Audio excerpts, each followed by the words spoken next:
ವೀಕ್ಷಕರೇ, ಈಗ ನೀವು ನೋಡ್ತಾ ಇದ್ದೀರಾ ಮಾನ್ಯ ಮುಖ್ಯಮಂತ್ರಿಗಳಾದಂಥ DK ಶಿವಕುಮಾರ್ ಅವರು ಹೇಳಿದಂಥ ಬಂಜರು ಭೂಮಿಯನ್ನ ನಿಮಗೆ ಲೈವ್ ಆಗಿ ತೋರಿಸ್ತಾ ಇದ್ದೇನೆ. ಸುಮಾರು 7,500 ಎಕರೆ ಏನಿದೆ ಬಂಜರು ಭೂಮಿ ನಾನು ನಿಮ್ಗೆ ತೋರಿಸ್ತಾ ಇದ್ದೇನೆ. ನೀವು ಲೈವ್ ಅಲ್ಲಿ ಗಮನಿಸ್ತಾ ಇದ್ದೀರಾ ಎಷ್ಟರ ಮಟ್ಟಿಗೆ ಬಂಜರು ಭೂಮಿ. ಎಲ್ಲೂ ಕೂಡ ಮರಗಳು ಕಾಣಿಸ್ತಾ ಇಲ್ಲ, ಎಲ್ಲೂ ಕೂಡ ತೆಂಗು ಮರಗಳು ಕಾಣಿಸ್ತಾ ಇಲ್ಲ, ಎಲ್ಲೂ ಕೂಡ ಕೃಷಿ ಭೂಮಿ ಕಾಣಿಸ್ತಾ ಇಲ್ಲ. ನೀವು ನೋಡ್ತಾ ಇದ್ದೀರಾ ಹಿಂದೆ ಯಾವ ರೀತಿಯಾಗಿ ಬಂಜರು ಭೂಮಿ ಕಾಣಿಸ್ತಾ ಇದೆ ಅಂತ.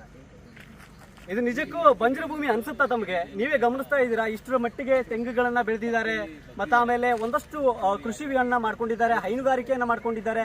ಇಂತಹ ಭೂಮಿಯನ್ನ ಮಾನ್ಯ ಮುಖ್ಯಮಂತ್ರಿಗಳಾದಂಥ DK ಶಿವಕುಮಾರ್ ಅವರು ಬಂಜರು ಭೂಮಿ ಅನ್ನೋದಕ್ಕೆ ಬಂಜರು ಭೂಮಿ ಅಂತ ಹೇಳೋದಕ್ಕೆ ಹೇಗೆ ಅನ್ನಿಸ್ತು ಅಂತಾರ ನಿಜಕ್ಕೂ ಅವ್ರಿಗೊಂದು ಪ್ರಶ್ನೆಯನ್ನ ಕೇಳಬೇಕಾದಂಥ ವಿಚಾರವೇ. ಜೊತೆಗೆ ನೀವು ಗಮನಿಸ್ತಾ ಇದ್ದೀರಾ ನೋಡಿ, ಸುಮಾರು ಇಷ್ಟು ದೊಡ್ಡ ಮಟ್ಟದಲ್ಲಿ ಈ ಭೂಮಿ ಹಚ್ಚ ಹಸಿರಾಗಿ ಕಾಣ್ತಾ ಇದೆ.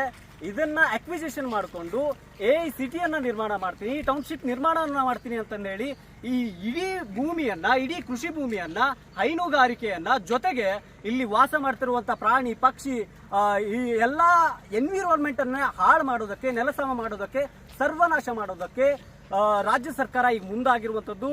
ಜೊತೆಗೆ ಒಂದಷ್ಟು ಜನ ನಮ್ಮ ಜೊತೆ ಇದ್ದಾರೆ, ಅವ್ರನ್ನ ಮಾತಾಡಿಸುವಂತ ಪ್ರಯತ್ನ ಮಾಡ್ತಾನೆ. ಏನ್ ಹೇಳ್ತಾರೆ ಅನ್ನೋದ್ರ ಕುರಿತು.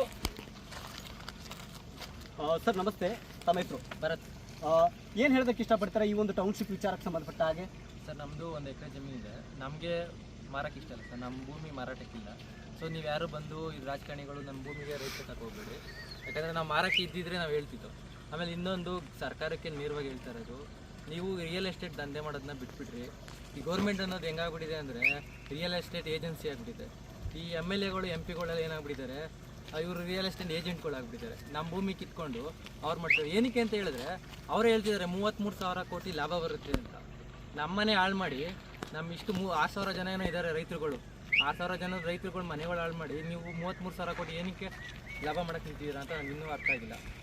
ಇನ್ನೊಂದು ಬಂದು ಟೆಕ್ನಿಕಲ್ ಆಗಿ ಹೇಳಬೇಕು ಅಂದರೆ, ಇವರು ಅಕ್ವೈರ್ ಮಾಡ್ತೀನಿ ಅಂತ ಹೇಳ್ತಿದ್ದಾರಲ್ವ, ಏನಕ್ಕೆ ಮಾಡ್ತಿದ್ದಾರೆ? AICT ಮಾಡ್ತಿದ್ದಾರೆ. ಸೊ AICT ಮಾಡೋದಕ್ಕೆ ಮೇನ್ ಬೇಕಾಗಿರೋದು ನೀರು, ಕರೆಂಟು, ಇಂಟರ್ನೆಟ್ಟು. ನೀರು ಕೊಡ್ತೀರಾ? ಏನು ಕಾವೇರಿ ನೀರು ಕೊಡ್ತೀರಾ? ಮಿನಿಮಮ್ 1 ಲಕ್ಷ ನೀರು ಬೇಕೇ ಬೇಕು ಡೇಟಾ ಸೆಂಟ್ರಿಗೆ. ಇಲ್ಲ ನಾವು ಪಂಪ್ ಮಾಡ್ತೀವಿ ಅಂದ್ರೆ ಎಲ್ಲಿಂದ ಪಂಪ್ ಮಾಡ್ತೀರಾ? ಅಂತರ್ಜಲದಿಂದ ಪಂಪ್ ಮಾಡ್ತೀರಾ? ಹೋಗ್ಲಿ ಹೆಂಗೋ ನೀರು ತಂದ್ರಿ ಸರಿ. ಆ ಕರೆಂಟ್ ಎಲ್ಲಿಂದ ತರ್ತೀರಾ? ಈಗ ನಮ್ಮ ಊರುಗಳಲ್ಲೇ ಕರೆಂಟ್ ನೀರು ಕೊಡ್ತಿಲ್ಲ. ನೀವು ಕರೆಂಟು ಕೊಟ್ಟರೆ ಅಂದ್ಕೊಳ್ಳಿ, ಇಂಟರ್ನೆಟ್ ಎಲ್ಲಿ ತರ್ತೀರಾ? ಆಪ್ಟಿಕಲ್ ಫೈಬರ್ಗಳು ಬೇಕು. ಆಪ್ಟಿಕಲ್ ಫೈಬರ್ ಎಲ್ಲಿ? ಬೈರಮಂಗಲ ಕೆರೆಯಲ್ಲಿ ಹೇಳ್ತೀರಾ ಆಪ್ಟಿಕಲ್ ಫೈಬರ್ನ? ಸಮುದ್ರದಿಂದ ಬರೋದು ಹೈ ಸ್ಪೀಡ್ ಆಪ್ಟಿಕಲ್ ಕೇಬಲ್. ಇಲ್ಲಿ ಈಗ 26 ಹಳ್ಳಿಗಳಿವೆ. 26 ಹಳ್ಳಿಗಳಲ್ಲಿ ಎಷ್ಟು ಹಳ್ಳಿಗಳಲ್ಲಿ ನೆಟ್ವರ್ಕ್ ನೀವು ಕರೆಕ್ಟಾಗಿ ಕೊಡ್ತಿದ್ದೀರಾ?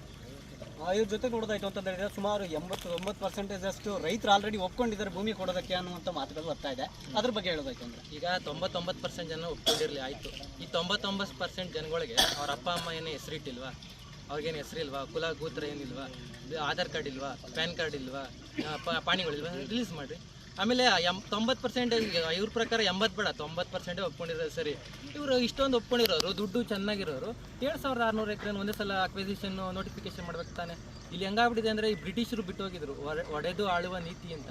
ಈ ರಾಜಕಾರಣಿಗಳು ಬ್ರಿಟಿಷರು ಥರ ಆಗ್ಬಿಟ್ಟವ್ರೆ, ಒಡೆಯೋದು ಆಳೋದು. ಈಗೇನು ಮಾಡ್ಯಾರೆ, 3 ಕೆಂಪೇನಪಾಳ್ಯ, ಒಡೆಯರಹಳ್ಳಿ, ಮಂಡ್ಲಹಳ್ಳಿ, 3 ದಿಕ್ಕೆಲ್ಲೂ ಸ್ವಲ್ಪ ಇದು ಕಟ್ ಮಾಡಿಬಿಟ್ಬಿಡ್ತಾರಲ್ಲ, ಕೂದಲು ಹಂಗಂಗೆ ಮಾಡಿಬಿಟ್ಬಿಟ್ಟಿದ್ದಾರೆ. ಏನಕ್ಕೆ ಅಂದರೆ ಈ ಜನಗಳನ್ನ ಎದುರಿಸೋಣ, ಹಂಗೆ ಕೊಟ್ಬಿಡ್ತಾರೆ, ಒಡಬಿಡೋಣ, ಗುಂಪು ಹೊಡಿಯೋಣ, ಒಗ್ಗಟ್ಟು ಹೊಡಿಯೋಣ. ನಾನು ಹೇಳ್ತಿರೋದು 2 ಪಂಚಾಯತಿ ಜನಗಳಿಗೂ, ಬೈರಮಂಗಲ ಮತ್ತು ಕಂಚಕನಹಳ್ಳಿ ಪಂಚಾಯತ್ ಜನಗಳು ಯಾವುದೇ ಕಾರಣಕ್ಕೂ ನೀವು ಒಗ್ಗಟ್ಟನ್ನ ಬಿಡಬೇಡ್ರಿ. ಯಾರೇ ರಾಜಕಾರಣಿ ಬಂದರೂ ಏನೇ ಬಂದ್ರೂ ನಾವು ಒಗ್ಗಟ್ಟಾಗಿದ್ದರೆ ಯಾರು ಮೋದಿ ಬಂದರೂ ಏನು ಮಾಡೋಕ್ಕಾಗಲ್ಲ. ಆಮೇಲೆ ಕಾಂಗ್ರೆಸ್ಸಾಗ ನಾನು ಹೇಳೋದು, ಯಾವುದೇ ಡಿಬೇಟಿಗೆ ಹೋಗಿ ಎಲ್ಲನ ಹೋಗಲಿ 5 ಪಾಯಿಂಟ್ ಹೇಳ್ತೀರ ನೀವು. 1 2006, ಇನ್ನೊಂದು ಕುಮಾರಸ್ವಾಮಿ ಕೊಳೆ ನೀರು ಅಂತೀರಾ. ಆಮೇಲೆ ರೈತರು ವ್ಯವಸಾಯ ಮಾಡೋಕ್ಕೆ ರೈತರು ಸಿಗಲ್ಲ ಅಂತ ಹೇಳ್ತೀರಾ. ತರಕಾರಿ ಯಾರು ತಗೊಳ್ಳಲ್ಲ ಅಂತ ಹೇಳ್ತೀರಾ. 2006 ಇಸ್ವಿಗೆ ಬಂದರೆ 20 ವರ್ಷದಿಂದ ಆಗಿದ್ದು. ನಾನು ಅವಾಗ ನನ್ನ ಚಡಿ ಹಾಕೋಕ್ಕೂ ಬರ್ತಿರಲಿಲ್ಲ. ಅದು ಬೇರೆ ವಿಷಯ, ಅವತ್ತೇನಾಯಿತು ನನಗೆ ಗೊತ್ತಿಲ್ಲ. ಇನ್ನೊಂದು ಕುಮಾರಸ್ವಾಮಿ, ಸರಿ ಕುಮಾರಸ್ವಾಮಿ ನಮ್ಮ ಮನೆ ಹಾಳು ಮಾಡ್ದ, ಓಕೆನಾ? ನೀವೇನು ಮಾಡ್ತಿದ್ದೀರಾ? ನಮ್ಮ ವಂಶಗಳನ್ನ ನಿರ್ವಂಶ ಮಾಡೋಕ್ಕೆ ಬಂದಿದ್ದೀರಾ? ಇದು ನಾನು ಕೇಳ್ತಾ ಇರೋದು. 2ನೇದು. ಆಮೇಲೆ ರೈತರುಗಳು ರೈತರುಗಳು ಕೆಲಸ ಸಿಗ್ತಿಲ್ಲ ಅಂದರೆ ಬೇಕಾದ್ರೆ ನೀವು ಮಾಡ್ಕೊಳ್ಳಿ, ನಾವೇನು ಬೇಡ ಅಂತಿಲ್ಲ. ನಾವು ಮಾಡೋರ್ನ ನಮ್ಮ ಬಿಟ್ಬಿಡಿ, ನಮ್ಮ ಪಾಡು ನಾವೇನೋ ಮಾಡ್ಕೊಂಡು ಜೀವನ ನಡೆಸ್ಕೊಳ್ತೀವಿ. Thank you so much. Thank you. ಏನು ಬಿಡದಿಗೆ ಸಂಬಂಧಪಟ್ಟಂತ ಬಿಡದಿ ಒಂದು ಕ್ಷೇತ್ರದಲ್ಲಿ ಟೌನ್ಶಿಪ್ ನಿರ್ಮಾಣ ಮಾಡೋದಕ್ಕೆ ಹೊರಟಿರುವಂತಹ ಪ್ರಾಜೆಕ್ಟ್ನ ವಾಸ್ತವ ಸ್ಥಿತಿ ಏನಾಗಿತ್ತು, ಅದ್ರ ಬಗ್ಗೆ ರೈತರು ಕೂಡ ಮಾತನಾಡಿದ್ರು. ಹೇಗೆ ಅವರು ಆಕ್ರೋಶವನ್ನು ವ್ಯಕ್ತಪಡಿಸಿದ್ರು ಅನ್ನೋದನ್ನ, ಹೇಗೆ ಅವರು ತಮ್ಮ ಆಕ್ರೋಶವನ್ನು ವ್ಯಕ್ತಪಡಿಸಿದ್ರನ್ನ ನೀವು ಹೇಗೆ ಅವರು ತಮ್ಮ ಆಕ್ರೋಶವನ್ನು ವ್ಯಕ್ತಪಡಿಸಿದ್ರು ಅನ್ನೋದನ್ನ ಕೂಡ ನೀವು ಗಮನಿಸ್ತಾ ಇದ್ದೀರಾ. ಜೊತೆಗೆ ಇಷ್ಟೊಂದು ಭೂಮಿಯನ್ನ ಈಗ ಈ ಒಂದು ಪ್ರಾಜೆಕ್ಟ್ನ ಮೂಲಕ ಸರ್ವನಾಶ ಮಾಡೋದಕ್ಕೆ ರಾಜ್ಯ ಸರ್ಕಾರ ಹೊರಟಿರುವಂಥದ್ದು.